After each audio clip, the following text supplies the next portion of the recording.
আগামী 3 দিনের মধ্যে 30টা দোকানের কাছে যারা টাকা নিয়েছেন ফেরত দিবেন। নাটোরের কেন্দ্রীয় কারাগারে হচ্ছে আপনাদের ঠিকানা। আমি আজকে নসরতপুর গিয়েছিলাম। নলডাঙ্গা পৌরসভায় কেন ভোট কম পেয়েছি আজকে গিয়ে আমি তদন্ত করে পেয়েছি। যারা যারা দোকানদারের কাছ থেকে টাকা নিয়েছেন বললাম আগামী 3 দিনের মধ্যে 30টা দোকানের কাছে যারা টাকা নিয়েছেন ফেরত দিবেন, না হলে আপনাদের ঠিকানা হরিশপুরের ওই যে হরিশপুরের কি ওটা পুলিশ লাইনের পাশে নাটোরের কেন্দ্রীয় কারাগারে হচ্ছে আপনাদের ঠিকানা।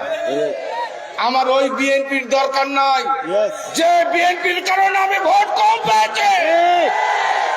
বিএনপিতে সন্ত্রাসীর স্থান রুহুল কুদ্দুস তালুকদার দেবে না। আমি আপোষ করবো না একটা জায়গায়, যাদের কারণে আমি 2 লক্ষ ভোটের ব্যবধানে জয়লাভ করার কথা, যাদের কারণে মাত্র 33,000 ভোটে জয়লাভ করেছি, তাদের বাপ বিএনপিতে হবে না, তাদের স্থান বিএনপিতে হবে না।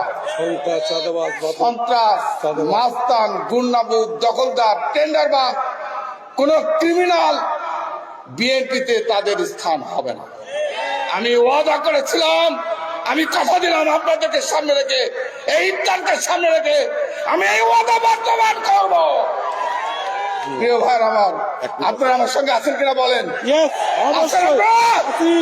আপনারা আছেন? আর আপনাদের বলে তো ইউনিয়নের নেতারা বিচার সালিশ মাথা থেকে ছেড়ে দেন। মাটি কাটা, পুকুর কাটা, কোনো অন্যায় কাজ করবে না। আমি আছি, মৃত্যুর আগ পর্যন্ত আছি। আমি আপনার সঙ্গে, আপনারা আমার সাথে আছেন। আমি সত্যের পক্ষে আছি, ন্যায়ের পথে আছি। আমি মৃত্যুর আগ পর্যন্ত এই রুহুল কুদ্দুস তালুকদার দুলুর যে পতাকা তারেক রহমান দিয়েছে, এই পতাকাকে আমি সম্মানিত করব, সমুন্নত করব।